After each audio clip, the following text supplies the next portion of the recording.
네, 여러분 안녕하세요. 네, 대진 첨단 소재를 말씀드립니다. 자, 주 초반에는 낙폭을 줄였어요. 낙폭을 줄이면서 마무리가 돼서 자, 요즘 그 루머 건과 관련된 부분이 반절에 어떤 계기를 만들어 줄 수 있지 않느냐.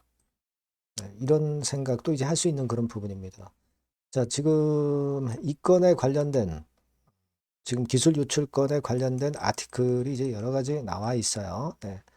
자, 그 중에 우리가 타임상으로 그래도 최초에 나왔던 그런 아티클을 좀 보는 것도 앞으로 판단에 대단히 중요할 수 있을 것 같고요. 네, 이 건에 대한 말씀도 아울러서 드려보도록 하겠습니다, 여러분. 네. 자, 그리고 여하튼 영상의 끄트머리 부분에서는 여러분들이 대진에서는 참 고전하고 계십니다만은 대진은 대진대로 제가 가이딩을 할 거고요. 대박주도 하나 좀 하셨으면 좋겠어요. 네, 이거는 영상 끄트머리에 말씀드릴 테니까 참고하셔서 꼭 대박 내시기 바랍니다. 네. 자, 지금 여러분, 우리가 일단 수급부터 잠깐 볼게요. 네, 수급이 일단 중요하죠, 아무래도. 기타 법인이나 기타 금융에서 계속 매도가 최근에 쏟아지는 것이 이제 좀 걸쩍지근한 그런 부분입니다. 근데 기타 법인은 일단 매도가 멈췄어요. 오히려 1360주를 매수를 했네요. 다만 기타 금융은 아직도 67만 주 정도 순매도를 하면서 마무리를 시켰습니다. 아직은 기타 금융의 매물이 나오고 있어요. 물론 이제 맨 처음에 나왔던 날보다는 좀 강도가 약해졌지만, 그리고 기타 법인의 매도가 일단 멈추어진 그런 상황이기 때문에, 그러면서 낙폭을 좀 줄였잖아요. 낙폭을 좀 줄였죠. 네, 그래서 일단 이 부분은 좀 낫다 싶은 그런 생각은 좀 있습니다. 그리고 공매도 같은 경우는 거의 안 되고 있고요. 대차 같은 경우도 크게 지금 현재 영향을 받고 있지는 않아요. 네. 그것이 일단 중요해 보이지는 않습니다. 자, 그런 정도 수급 상황 정도이고,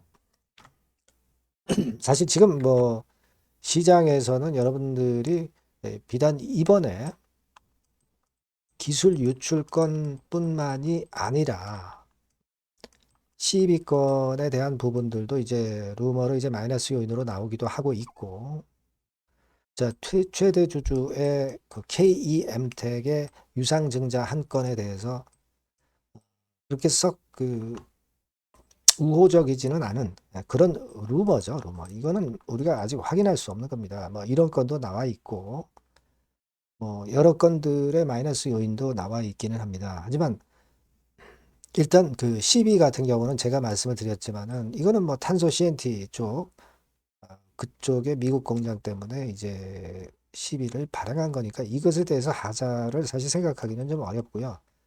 그리고 제3자 배정 유상증자 KEM텍에 한 것은 이것은 일단 아직까지는 우리가 뭐 잘못됐다 막 이렇게 확언을 100%할 수는 없어요. 기술 유출권이 일단 지금 현재는 가장 중점이 될 수 있는 부분이 아니냐 이렇게 좀 생각이 들어요. 그죠? 뭐 시장에서는 사실 그 최대 주주권 아니라 뭐 자시법 위반 아니냐, 자본시장법 위반 아니냐.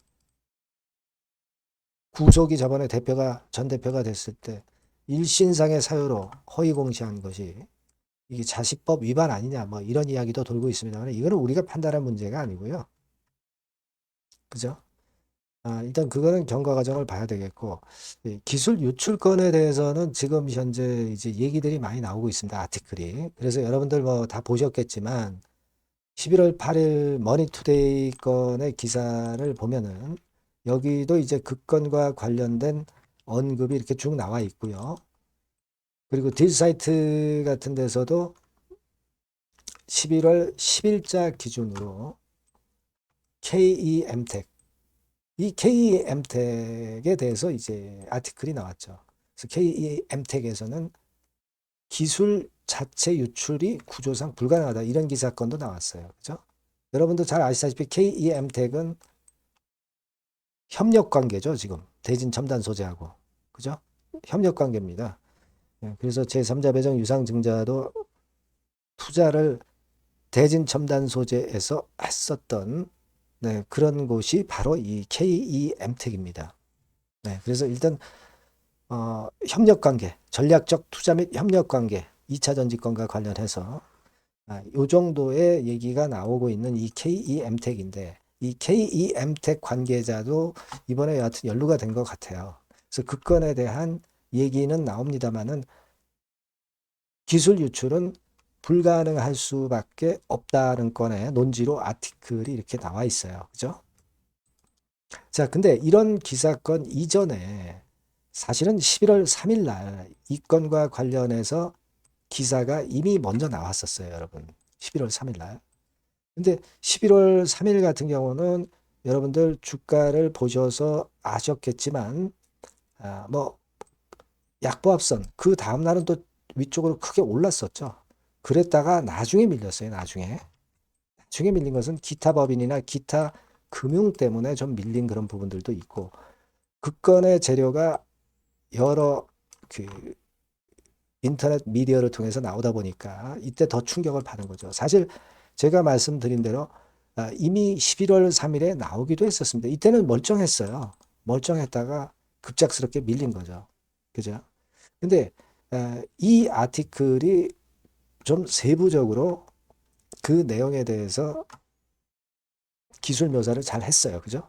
네, 여기 보시면 자세히 나와 있죠. 예, 자세히 나와 있습니다. 예, 그래서 이 건과 관련해서 이미 기사가 나왔었던 그런 부분이고 요 부분이 뒤늦게 주가를 급락시킨 거예요. 그거는 이제 수급이 안 좋아지면서 밀린 겁니다. 그죠? 예, 그 재료가 나오면서. 그러니까 이거는 우리가 역으로 보면 아직까지는 확정된 악재는 아직까지 있다고 보기는 좀 어렵습니다. 그죠? 그 건으로 해서 사실 기타 법인이나 기타 금에서 물량이 나오면서 밀린 거죠. 수급이 안 좋아지면서 밀린 거예요. 그러니까 이 수급이 좀 잠잠해지면 또 터닝 포인트를 만들 수도 있는 겁니다. 그리고 금융 당국에서 실질 심사 사유가 발생한 건에 이런 건의 공시가 나오고 있지 않거든요, 여러분. 그죠? 이게 나온다면 문제가 되는데 그때는 이제 고민이 되는 거죠. 근데 지금은 이제 그 건이 안 나왔기 때문에 좀 더 지금 상황의 물량 보유자께서는 사실 이 경과 추이를 좀 지켜볼 이유가 있는 거죠. 그죠? 수급이 조금은 나아지고 있고 당국의 공시가 없고 만약 반전이 나온다면 그 강도를 보고 그리고 우리가 어떤 판단을 해야 되는 게 아니냐. 네, 이런 생각은 지금 현재 하고 있습니다. 그러니까 요 부분은요. 제가 면밀히 체킹을 하면서 비하인드 스토리까지 좀 보면서 여러분께 정보를 드리고 사인을 좀 드릴 겁니다. 여러분들이 대진 첨단 소재 네, 이렇게 문자를 꼭 주시면 제가 끝까지 추적해서 여러분과 함께 같이 고민하고 방법을 찾아볼 거예요. 아시겠죠? 아니면 무료 텔레그램 방에 들어오셔도 좋아요. 대진 첨단 소재 입장 이렇게 문자를 주시면 제가 텔방에 초대해드려서 끝까지 여러분과 함께 같이 할 거예요. 아시겠죠? 꼭 문자를 주시고 그렇게 대응을 해야 되겠습니다. 자, 그리고 제가 여러분 대박주도 말씀을 올린다고 그랬죠. 지금 말씀드릴 테니까 이거 말씀 잘 듣고 꼭 대박 내시기 바랍니다. 네, 여러분 수익 화끈하게 낼 만한 대박주를 말씀을 드리는데요. 자, 섹터는 IT 섹터라고 보시면 되고요. 가격대는 적절합니다. 10,000원에서 한 20,000원 정도. 그러니까 만지기 쉬운 가격대죠, 여러분. 개인 투자자들이 접근하기 쉬운 가격대 종목입니다. 목표는 더블 정도를 목표로 하고 있고요. 예상 기간은 이제 짧으면 1개월 만에 또는 늦어도 3개월 안에 승부를 볼 수 있는 그런 종목이에요. 네. 자, 이 종목의 주봉 차트를 한번 보시면 이런 식입니다. 그러니까 주봉 차트상으로 여러분 4번 정도 바닥을 만들었죠. 그러니까 대형주 같은 경우 엄청 급등한 종목들 많습니다, 여러분. 근데 이 종목을 여러분들이 지금 따라가서 먹을 게 얼마 없어요. 그리고 좀 흔들리면은 불안해서 털고 나오고 실제로 매매하기가 상당히 까다롭습니다. 그러니까 생바닥에 완벽한 바닥 구성한 종목을 여러분들이 선택하시는 게 좋아요. 대형주보다는 중소형주 탄력성이 크죠. 네, 얘네들 차례예요. 네, 얘네들 차례입니다. 이쪽을 여러분들이 공략하실 필요가 있어요. 그리고 상승 초기에 시동 거는 단계이기 때문에 그래서 유리하다는 거 다시 한번 강조를 드리고요. 자, 그 다음에 이제 말씀을 드릴 수 있는 부분은 이미 급등한 대형주보다 이제 시작하는 중소형 성장주라고 말씀을 드렸어요. 생바닥 상승 초기 국면 진입 중소형주라고 말씀을 드렸습니다. 그죠? 수급적으로 특징이 있는데 그 특징은 뭐냐면 뭐 1, 2개월 동안 외인들이 들어온 게 아니라 무려 5개월간 외인들이 들어온 종목입니다. 자, 여기 보시면 확인이 되시죠? 이 빨간 선이 이제 외인입니다. 1, 2개월이 아니에요. 5개월 동안 계속해서 매집을 해왔는데 주가가 그렇게 크게 못 올랐어요. 아까 그 주봉 차트 이제 보셨잖아요. 그죠? 네, 그런 강점이 있는 종목이다. 이겁니다, 여러분. 이거 좀 생각하셔야 되고. 자, 그리고 이제 가장 큰 강점은 뭐냐면 미래의 기업이라는 거는 자꾸 인원을 구조 조정을 하게 돼 있어요. 자꾸 줄어듭니다. 급권과 관련해서 최대 모멘텀이 있는 종목이에요. 이게 특징적입니다, 여러분. 그리고 지금 현재 IT 장비도 물론 가장 큰 모멘텀이 있는 종목이지만 2차 전지 사업까지 범위를 확장을 하고 있어요. 최근에 2차 전지들 이제 떠오르기 시작하죠, 여러분. 하기 때문에 우리가 이 종목 집중을 해야 된다고 봅니다. 그리고 이 종목의 특징은 실적 자체는 좀 우리가 확실하다고 보기는 어렵습니다. 아직까지는 실적은 조금 처져요. 네. 하지만 이 실적보다는 미래 성장성하고요. 재무적인 부분이 너무 좋아서 안정성까지 겸비되어 있다는 거예요. 아시겠습니까? 그래서 이 강점이 있는 거예요. 부채 비율은 뭐 10 내지 30%밖에 안 되고 현금을 무려 1, 2천억 정도 확실하게 보유하고 있기 때문에 뭐 증자라든가 뭐 12BW 발행이라든가 이런 거 절대 없어요. 한 주당 가치가 희석화될 이유가 없다는 거죠. 네.